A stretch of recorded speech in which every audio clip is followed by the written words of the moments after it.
Mavericks look to get greedy in Game 2 after stealing the home court advantage in Game 1 after a 113-103 win. What were the biggest takeaways from Game 1 as we look forward to Game 2? This is the Gray Area right here on Kevin Gray Sports. My name is Kevin Gray. You can find me on Twitter, Facebook, and Instagram at Kevin Gray Sports. Be sure to hit that subscribe button right there for all things Kevin Gray Sports here on YouTube. You can catch me on your home of the Dallas Cowboys and Texas Rangers, 105.3 The Fan. Don't forget to hit that notifications button also so you know when the videos drop. The Dallas Mavericks steal home court advantage in game number 1 after getting a virtuoso performance from Luka Doncic, his third career playoffs triple-double with the 31 points, 10 rebounds, and 11 assists that he had.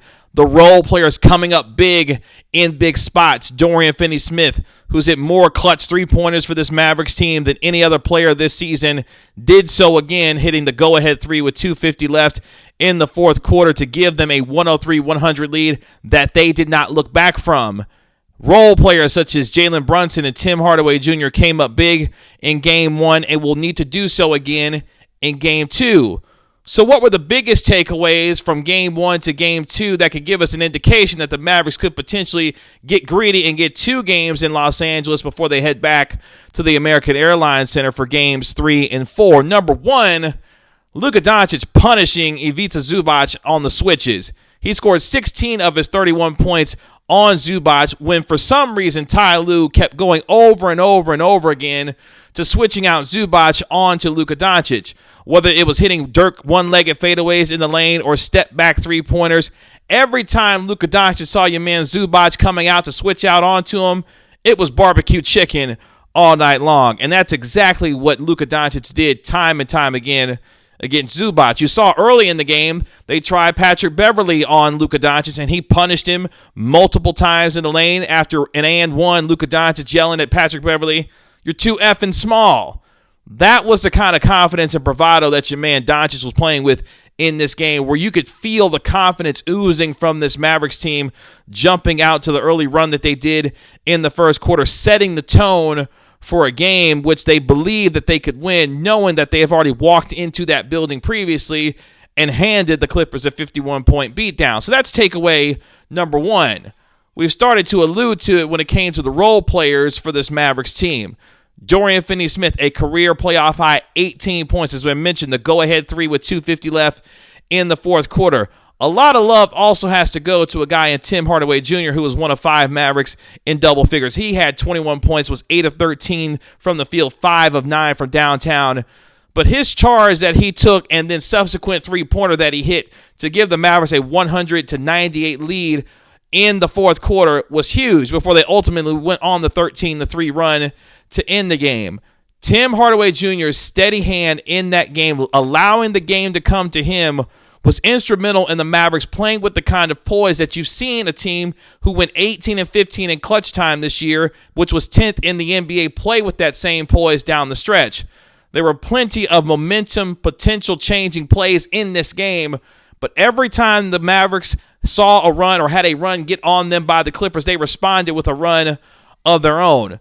The role play maturity from guys like Jalen Brunson, who had 9 fourth-quarter points, a couple of and-ones to steady the tide and the momentum that the Clippers had started off the fourth quarter with, was huge.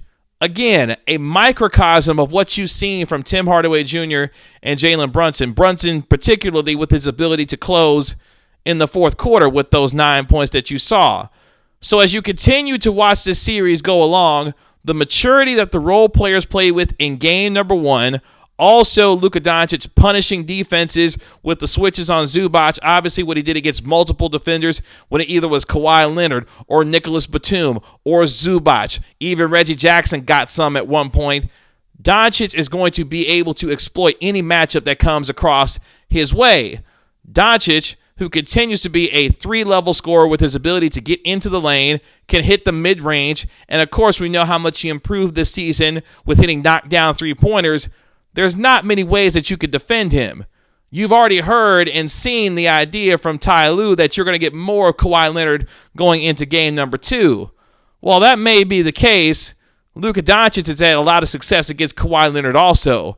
So no matter how you try to defend Luka Doncic, it's going to be difficult because his ability to use his strength to put defenders on his hip to get to the basket, whether it be to hit the step-back three-pointer or to be able to get into the mid-range and rise up for floaters, one-legged fadeaways, there's not a lot of ways that you can defend Doncic these days. So for the Mavericks, much of that will need to continue to exploit matchups, especially when they're going to be throwing out multiple defenders against your man, Luka Doncic. Now, for the Clippers, this is very interesting because Paul George continues to struggle. Yeah, he tried to get going in the fourth quarter, but by then it was way too late. The Mavericks held Paul George to just 1 of 7 shooting in the first half, and you saw his continued struggles from the three-point line. That will need to continue for the Mavericks in this series. Now, look, Paul George isn't necessarily going to have the kind of game where he combines with Kawhi Leonard to go 17 of 40 from the field. There will be times when Paul George plays well against this Mavericks team, but you've got to take advantage of the games that he doesn't, and that's exactly what the Mavericks were able to do in game number 1 of this series, taking advantage of the struggles of Paul George shooting the basketball while being able to punish him on the defensive end. Now, we all know what happened in this game where your man Maxi Kleber nearly got ended by Kawhi Leonard. And even Maxi Kleber, who you'll hear from in just a second, said, look, it probably should have been a technical foul. But typical Maxi, he wasn't afraid to challenge a play. And sometimes in this league, you're going to get posterized a little bit. Here's Maxi Kleber discussing that very idea that, hey, if I had to do it all over again, I'd do it. Here's what Maxi Kleber had to say.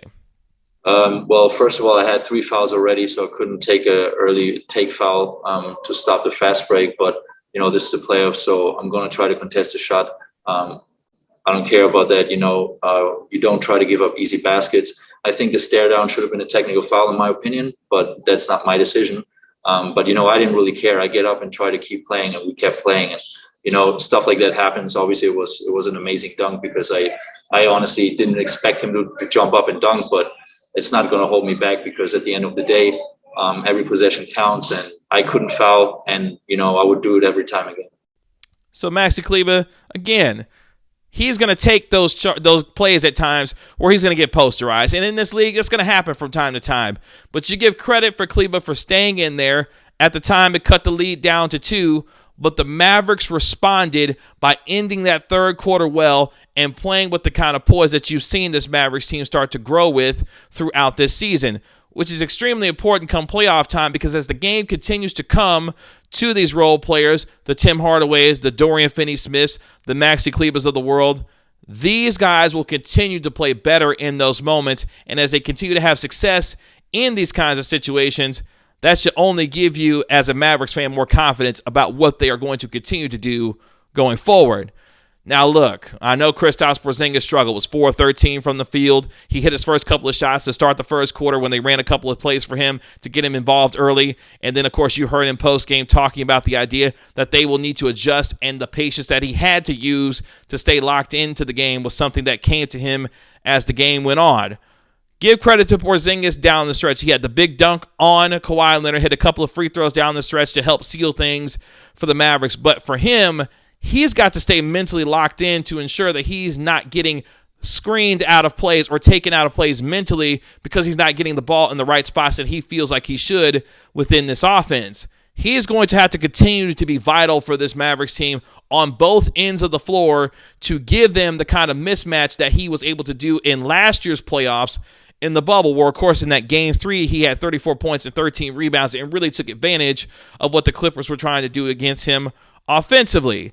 So for Porzingis, you give him an opportunity to try and come back in game number 2 and put this game behind him, but you give him credit at times, as Carlisle did during his post-game presser, that the idea that Porzingis let the game come to him, still moving well, and Porzingis is going to have to take advantage of the idea of being able to move without the basketball, be a cutter, and find ways to make things easy for himself and his teammates, whether it be creating baskets for himself or opportunities for his teammates. So I look for Kawhi Leonard or Kristaps Porzingis to be much more active in that standpoint in game number 2. And finally, Luka being Luka.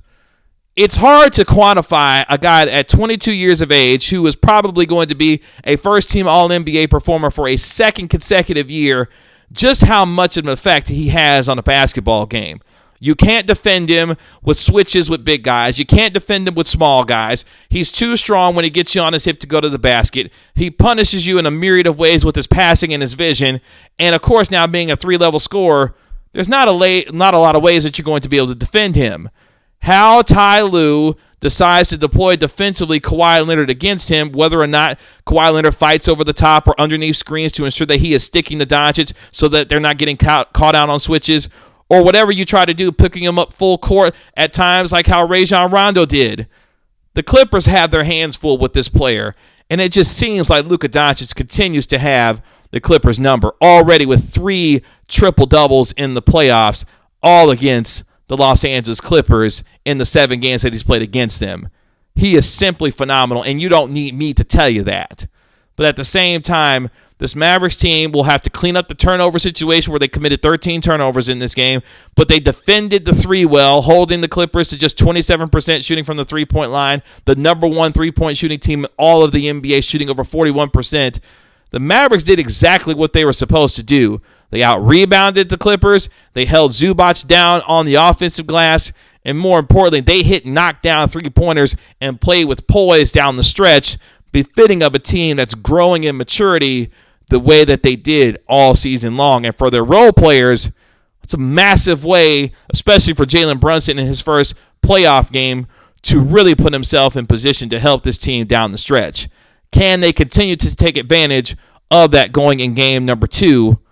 Only time will tell.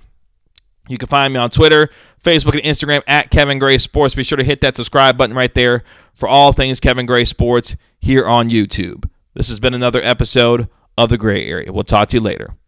Peace.